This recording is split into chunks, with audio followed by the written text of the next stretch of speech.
Rodney!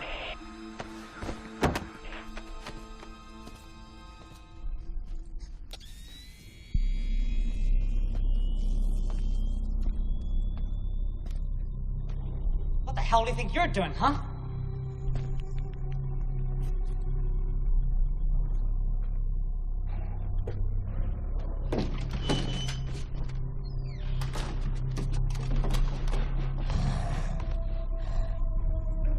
Get! Go on. Get back in your cage. I'm warning you.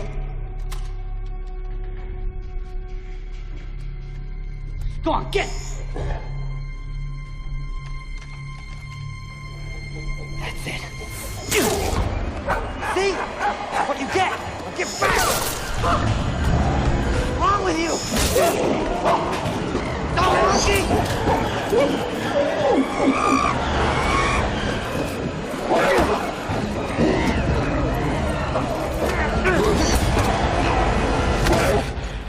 Take your stinking paw off me, you damn dirty ape!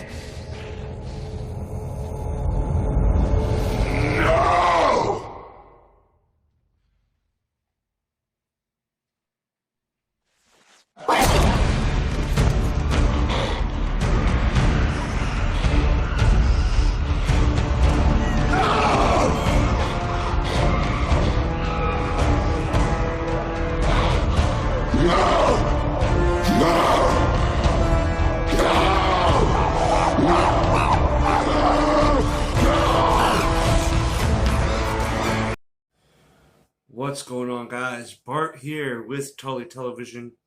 I want to thank all of you for stopping by, liking, commenting, sharing, all of that beautiful YouTube stuff. Hope that today is the day that we earn that subscription here. Only together can we go straight to the moon, baby. Every interaction helps. So even a like, the press of the like button even helps us grow for our community. Today we're going to be getting into some reviews for the Planet of the Apes movies. I'm going to concentrate on the more modern movies. The first one directed by Rupert Wyatt, and then the last two directed by Matt Reeves.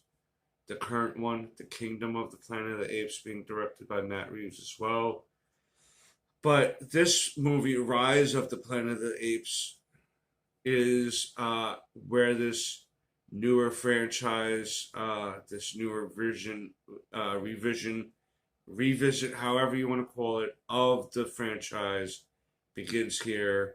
Rise of the Planet of the Apes, released August 5th, 2011. We have, again, directed by Rupert Wyatt. I was trying to figure out why there was a change of director in the middle of the franchise.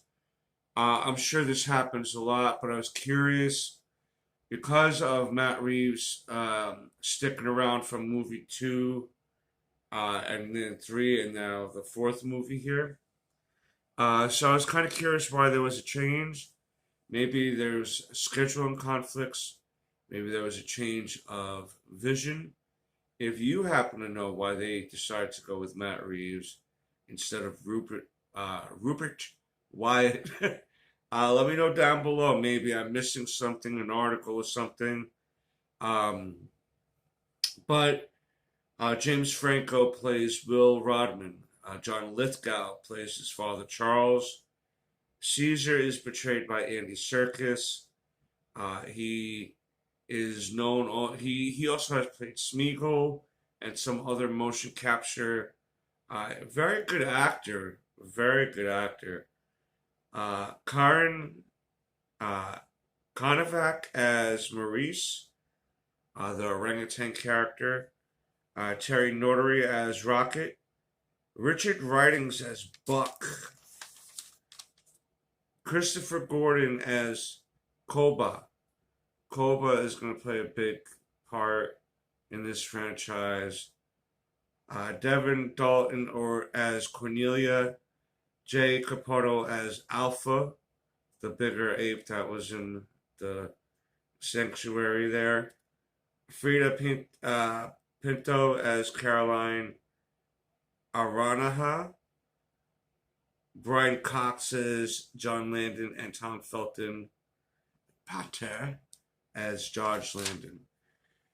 Now, the character that James Franco plays, Will, is a scientist trying to create a drug that will help people who suffer from Alzheimer and dementia problems. He's trying to create a medicine that will help prevent that from happening to humans. And his work with the corporation he's with decides to test on animals. Now, a lot of places do test on animals because these companies feel like it's more ethical to, test these products on lower life forms, if you will. In their mindset. I'm not saying that. Before it's tested on humans or given for human consumption, and this drug was one of those things that they were given to these primates. And Caesar happened to start showing really high levels of intelligence. He'd be able to communicate via sign language, and his intelligence and his ability to retain that knowledge and then be able to learn more and more and more was a really outstanding look at how Caesar became Caesar.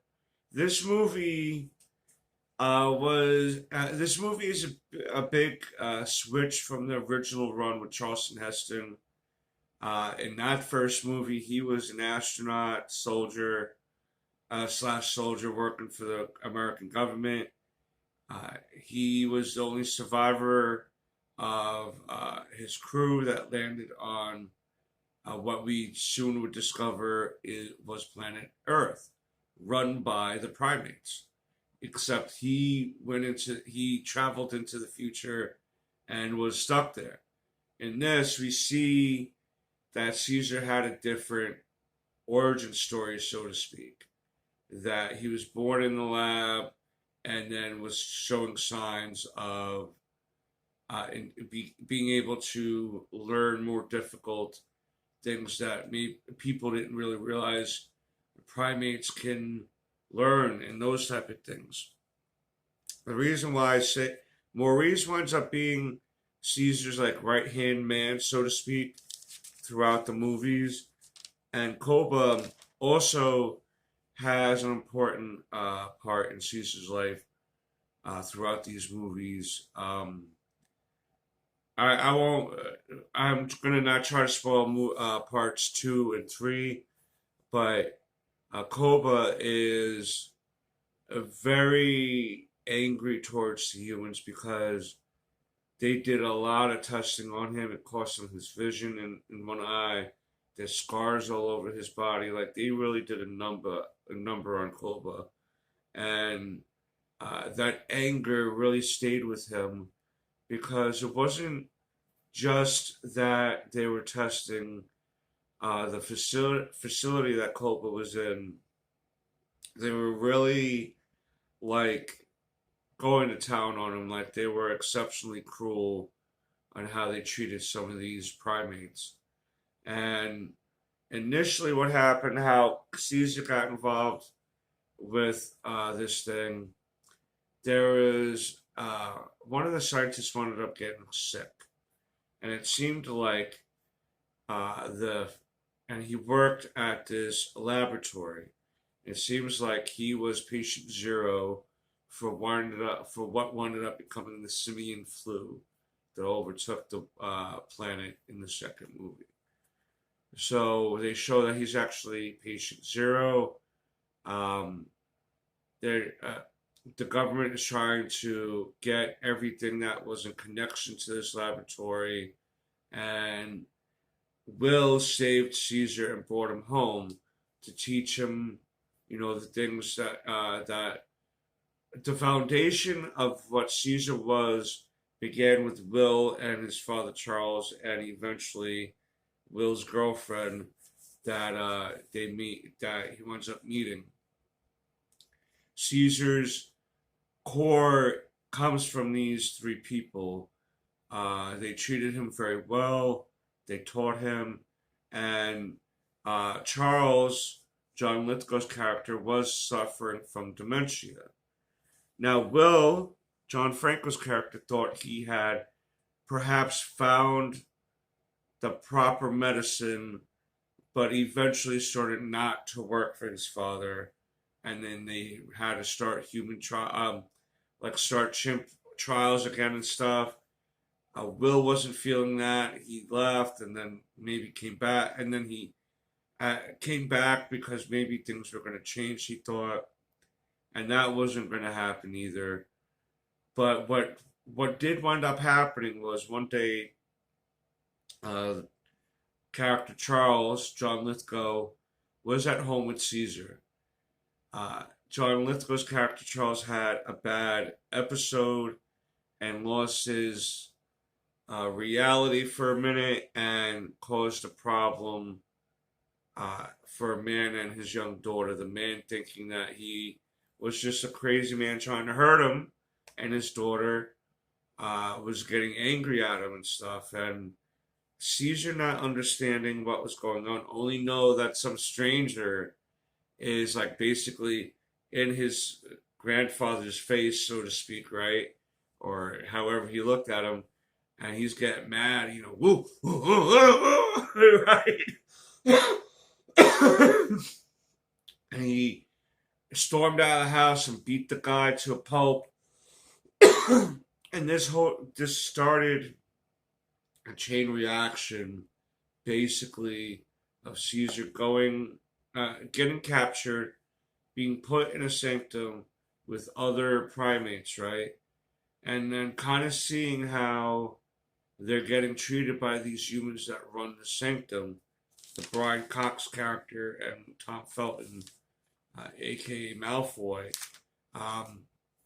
they didn't treat these primates, and the other crew there didn't really treat the primates well.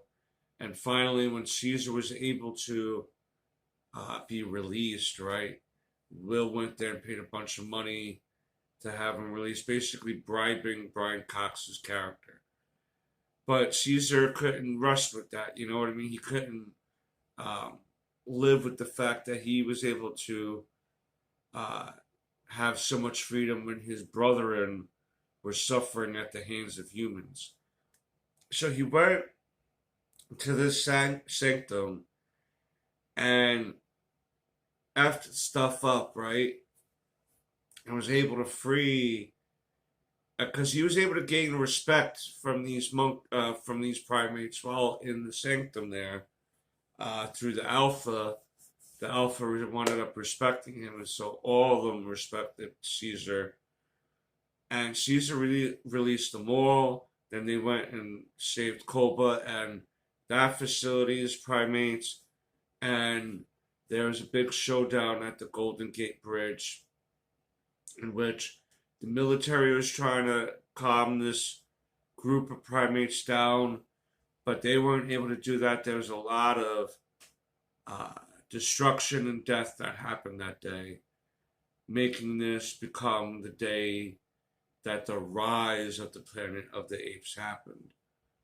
But what winded up happening was that Caesar took the remaining survivors of the primates from the sanctum, from the laboratory, and went to go live in the redwoods of California, the redwood forest, because Will's character used to bring Caesar there to be able to climb and have exercise, because a monkey is really not supposed to be living in an apartment. Even if it's a big house, it's kind of like really not meant for a primate to live in a big house. He's meant to like swing around on trees and live his monkey life, live his primate life.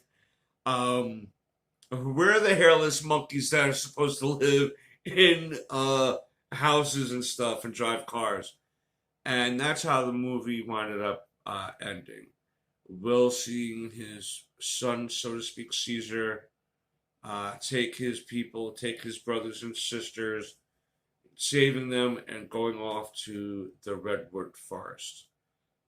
Caesar learned how to talk um, during this movie, and I think that was one of the best parts of this movie, where Tom Felton's character is trying to get him back into the cage, and he yells no like like bro, it was like you do. It's that no you hear that when someone has enough of your BS. It's like no, and that man froze with such fear in his body, because imagine not only coming across a monkey, right, a full-grown monkey who, despite maybe being a little smaller than you, is going to be more powerful than you, okay? And then he has the ability to yell English words at you, like, like no, you're done, okay? You are going to be done.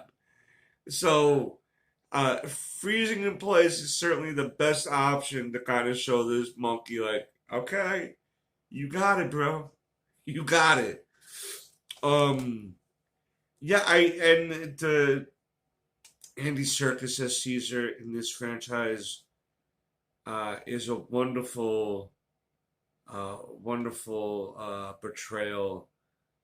It makes me really feel like, especially with the motion caption, it really makes me feel like these are real primates talking and communicating and stuff like that. And primates really can't communicate with each other, but it's as if it's reality. It looks that real, right, on camera. And I think that's a great addition, because the original had to use, practical effects and stuff like that. And that's okay. You only can do with what you got, right?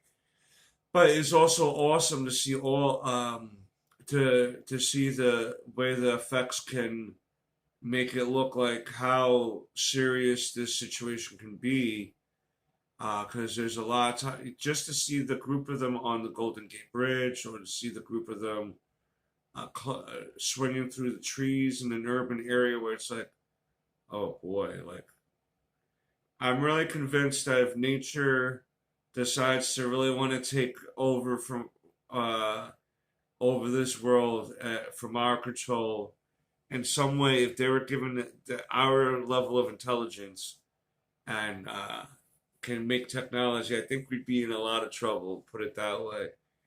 And I think that's what these movies are supposed to indicate to you, like, treat nature a little bit better, because, we're all living here together. We're all supposed to, remember that we're sharing this planet together. I think that's definitely one of the goals to learn from these movies.